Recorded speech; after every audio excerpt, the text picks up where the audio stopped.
opening night of one of the most anticipated movies of the year. Not just for me, but I feel like for all movie fans out there. It is Deadpool and Wolverine. I have been very down on Marvel lately, but this movie is one that brought me back to watching movies opening night for Marvel Studios. Let's get into it.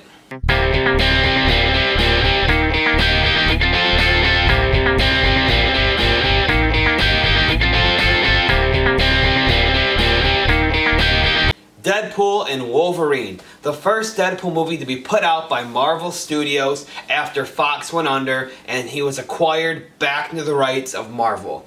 I won't lie, the fact that Marvel has a hold of Deadpool now kind of scares me. I was hoping they wouldn't go PG-13, and thankfully they didn't. They kept Deadpool rated R. I was hoping they wouldn't go to universe, MCU, crazy, trying to have all these tie-ins, and while spoiler alert, actually I'm just going to say right now, this will be a full spoiler review because I'm excited about this movie and I want to talk about it. So, if you haven't seen it, be warned.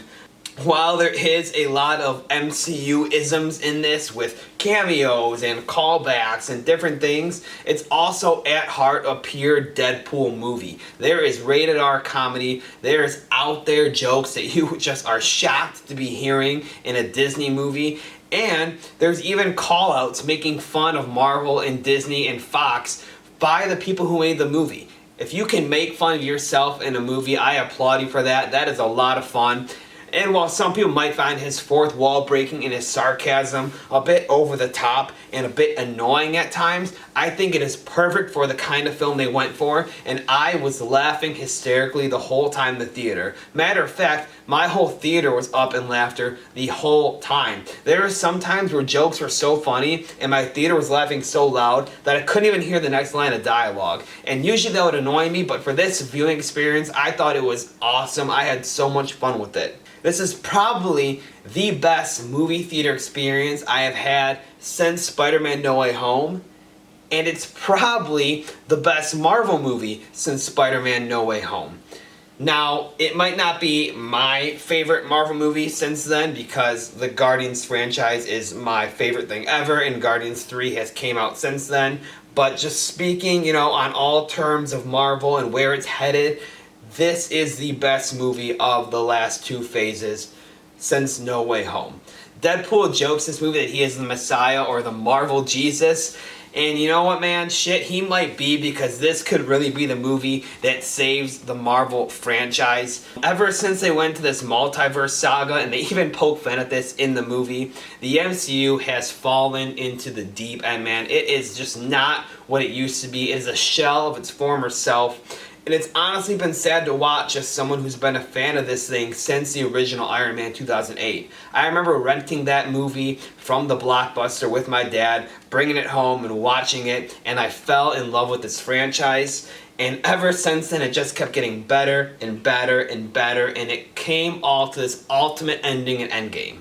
And then post-Endgame happened, and my Marvel love went out the window. Every once in a while you'll get a Black Panther 2 or you'll get a Guardians 3 that saves it, but this movie for some reason really feels like the saving of this franchise. I've also been hearing a bit of rumors online that the multiverse saga is coming to a close early and we're heading into the mutant saga, which would be the X-Men and Deadpool and all of them.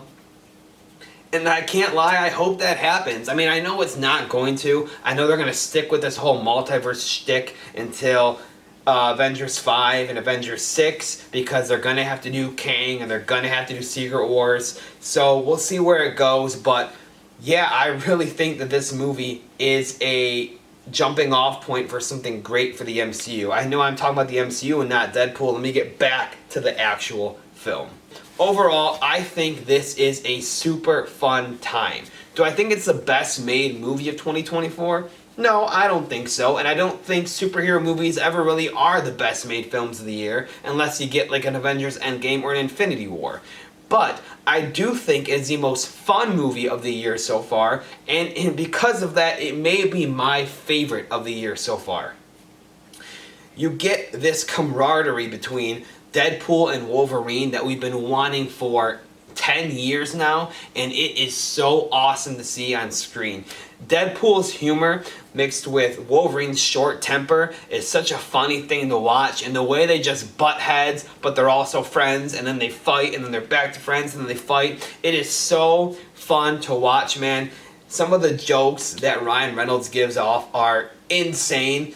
I think Ryan Reynolds has impeccable comedic timing. I think his jokes are so funny. His delivery is always on point. And he was made to be on this earth to play Deadpool. There's no doubt in my mind. I hope nobody else ever plays Deadpool because they just won't top it. It's the same way as Hugh Jackman Wolverine and as Robert Downey Iron Man. Some people are built for their roles and no one else will ever light a torch to what they have done. It was very fun to see how this movie was kind of diving into the MCU while also taking a step back and respecting and remembering everything that Fox has done. I know that Fox gets a lot of shit because, you know, the MCU and what Disney has done is the greatest thing ever, is what people say.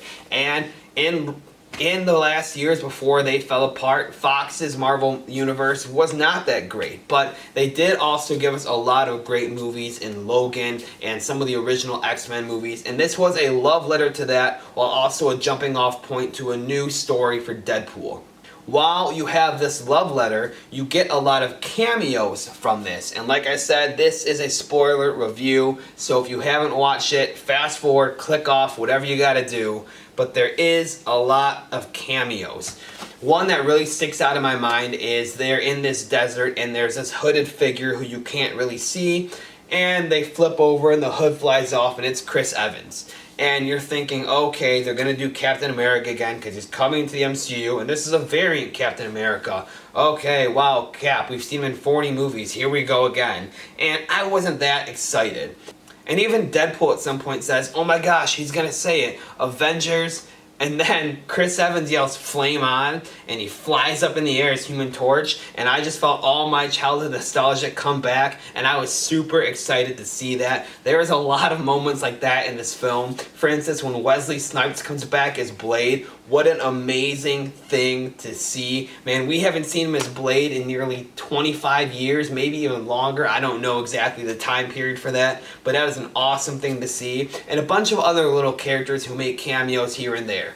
One that I loved a lot was Channing Tatum as Gambit, finally getting his time to shine in that role that he was supposed to have many years ago in his own solo movie or make an appearance in X-Men. And I won't lie, he killed it. I love it. I hope we get more Channing Tatum Gambit. Marvel, MCU, if you're listening, which you aren't, please cast Channing Tatum as Gambit in your mutant saga. It needs to happen. He's awesome as that.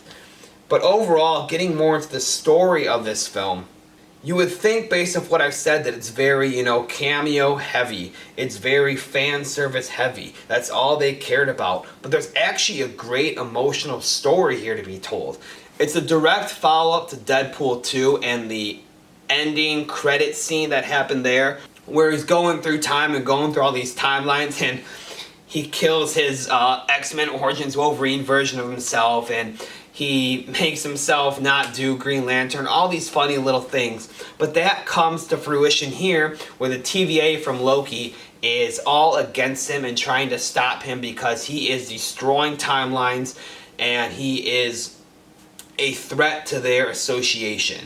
And then on top of that, you get the whole Wolverine story, where Hugh Jackman's Wolverine was like the centerpiece of the Fox X-Men universe, and his death in Logan is causing that timeline to break apart and fall off, and that timeline will soon come to an end. It is in its end times. And you have this director sort of guy for the TVA who wants to speed that up and go ahead and cut that timeline loose while bringing Deadpool over to the MCU. Deadpool, having all these friends from his universe who he loves and he cares about, does not want that to happen. So he goes back into other universes trying to find a Wolverine who will work with him, and ends up with our very own Hugh Jackman Wolverine to help him out on this journey. And that is where the whole camaraderie comes in that I was talking about, and that whole story of them fighting and friends and going on together. And some people may say that it was, a terrible thing that they did this because Logan was a perfect send-off and Hugh Jackman should retire there. And this movie even pokes fun at that in an awesome scene in the early parts of this movie. And I honestly don't agree with that because the way that they're able to go to different universes and timeline and grab different characters from different areas of their life, I thought worked well in this movie, and I actually enjoyed how they incorporated Logan, Wolverine into this movie. While I still think that Hugh Jackman's best performance as Wolverine, as Logan, is actually in the movie Logan, I think this is his most fun in front of the camera that he's ever had with this character, which is crazy to say because he's been playing this character for about 20 years now, but he really does seem like he's having a ball doing this. I think this movie just has so much life and so much energy and is so fun the whole time through. Not many movies are able to keep you excited and keep you watching the whole time without getting a little bored, want to check your phone or want to look away or have a conversation. This one does do that. There are a few times, I won't lie, where I felt like it was about to lag or hit a low point, but then another crazy scene happens or another just out-of-pocket joke from Ryan Reynolds comes out and you're drawn right back into this story and you're drawn right back into this movie. Like I said, Logan is probably his best performance as Wolverine, and that one probably, emotionally hits you the most. But even his performance in this movie is pretty emotionally telling. I think he does an exceptional job in here, and being the Wolverine that you haven't been following the whole time, this hero, this praised character who everyone has loved for 20 years, and being this new guy who's kind of down in his luck and isn't the best version of himself, is actually kind of a broken and torn apart Logan. It's cool to see him go from that to the hero we've all known and loved. It's like he's taking that 20-year journey that we all witnessed, but doing it in the span of one movie and doing it from a deeper, darker place than he even was in the original X-Men film. That I love, and that is cool to see. In terms of the pure comedy of this movie, I think this may be the funniest movie I've seen in theaters in the past 5 years. Comedies for me are dead, and they've been dead since like the late 2000s, like 2008, 2010, when you were getting Knocked Up and Step Brothers and Superbad and Hangover. That was a prime of comedy for me, and ever since then I've just felt like it's gone away. And honestly, the funniest movies for me have been in the MCU as of late. I think Thor Ragnarok is pure comedy, and this movie may be the funniest MCU movie to date. Like I said, every single person in this movie was laughing out loud at what was happening. I also think the director, Shawn Levy, was a great pick to finish off this trilogy or to start a new trilogy of films. Whatever is happening with Deadpool, I'm not really sure. He is the same guy who created Stranger Things with the Duffer Brothers. He also worked on a bunch of other Ryan Reynolds films like Free Guy and The Adam Project. I've loved everything that he has done in his career, and I think this is another great addition to his career. I hope he continues to work with this Deadpool franchise. I think it'll be great for both him and the character. And I think he was a great pick as director because he brings a lot of his flair and styles to this film. While Shawn Levy's films are never going to be the greatest thing ever, as far as what he's made so far, you're never going to get a Godfather or a Goodfellas or a Silence of the Lambs, but man, they are always so much fun and so full of energy and life. He may not give you Casablanca, but he will give you a roaring, fun time every single time you sit down to watch his films, and that is exactly what a Deadpool film needs. I feel like I've talked about this movie for so long now in this review, and honestly I could go on for another 30 minutes. That's how much fun I had watching it, and that's how much I have to say about it, but I think I should cut it here, get to my final thoughts, and all I gotta say is I love Hugh Jackman Wolverine. Deadpool jokes he's gonna play until he's 90, and I hope he does. I love Ryan Reynolds' Deadpool, maybe my favorite comic book character in the MCU now, with Iron Man being gone and him joining in. I think this whole franchise is awesome. This movie, I don't know if this one or the first one is my favorite. Right now it's a toss-up. I gotta rewatch them and sit on it a little bit, but it is that good of a film. And if I'm gonna go ahead and give it an overall score, I'm gonna go with an 8.5 out of 10. That is an honest score for this movie. In terms of pure enjoyment and where I would rank it on this year, it's like a 9.5 to a 10. but giving it a pure, honest score for films of 2024 and films I reviewed on this channel, I'm going with an 8.5 out of 10. I recommend everyone go see it. If you're a Deadpool fan, if you're a Marvel fan, if you're a comedy fan, if you're an action fan, whatever you like, go see this movie. There are awesome action scenes, there are awesome jokes, and it will leave you feeling happy and excited at the end. I can guarantee you that. Thank you all so much for watching my review. Thank you all so much for clicking on my channel. I hope you enjoyed. Make sure to comment down below what you thought of this Deadpool movie and what you think of the Deadpool franchise. And also, please leave a like on this video and subscribe to my channel. It helps out so much. Thank you all and have a great day.